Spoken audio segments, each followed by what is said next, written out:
The following audio book, A Country Cottage, by Anton Chekhov, is a short story highlighting the uncertainty of life. Life with its sudden twists and turns, can make even the strongest of relations frail and weak. A country cottage. Two young people who had not long been married were walking up and down the platform of a little country station. His arm was round her waist, her head was almost on his shoulder, and both were happy. The moon peeped up from the drifting cloudlets and frowned, as it seemed, envying their happiness and regretting her tedious and utterly superfluous virginity. The still air was heavy with the fragrance of lilac and wild cherry. Somewhere in the distance beyond the line a corncrake was calling. "How beautiful it is, Sasha, how beautiful," murmured the young wife. "It all seems like a dream. See, how sweet and inviting that little copse looks. How nice those solid, silent telegraph posts are. They add a special note to the landscape,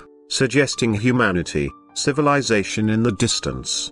Don't you think it's lovely when the wind brings the rushing sound of a train?" "Yes, but what hot little hands you've got." "That's because you're excited. Varya, what have you got for our supper tonight?" "Chicken and salad." "It's a chicken just big enough for two." "Then there is the salmon and sardines that were sent from town." The moon, as though she had taken a pinch of snuff, hid her face behind a cloud. Human happiness reminded her of her own loneliness, of her solitary couch beyond the hills and dales. "The train is coming," said Varya. "How jolly." 3 eyes of fire could be seen in the distance. The station master came out on the platform. Signal lights flashed here and there on the line. "Let's see the train in and go home," said Sasha, yawning.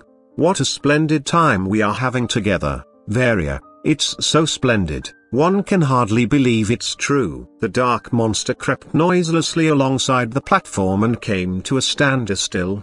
They caught glimpses of sleepy faces, of hats and shoulders at the dimly lighted windows. "Look!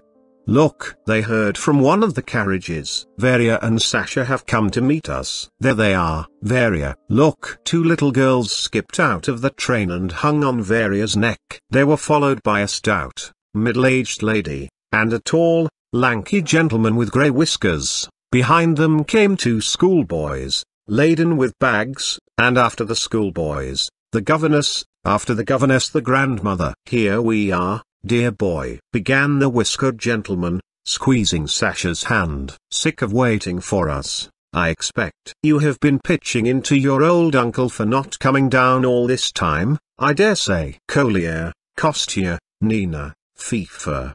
Children, kiss your cousin Sasha. We're all here, the whole troop of us, just for 3 or 4 days. I hope we shan't be too many for you. You mustn't let us put you out." At the sight of their uncle and his family, the young couple were horror-stricken. While his uncle talked and kissed them, Sasha had a vision of their little cottage, he and Varya giving up their 3 little rooms, all the pillows and bedding to their guests, the salmon, the sardines, the chicken all devoured in a single instant, the cousins plucking the flowers in their little garden, spilling the ink, filled the cottage with noise and confusion, his aunt talking continually about her ailments and her papa's having been Baron von Vintage, and Sasha looked almost with hatred at his young wife, and whispered, "It's you they've come to see." "Damn them." "No, it's you," answered Varya, pale with anger. "They're your relations. They're not mine." And turning to her visitors, she said with a smile of welcome, "Welcome to the cottage." The moon came out again. She seemed to smile, as though she were glad she had no relations. Sasha, turning his head away to hide his angry despairing face, struggled to give a note of cordial welcome to his voice as he said, "It is jolly of you. Welcome to the cottage."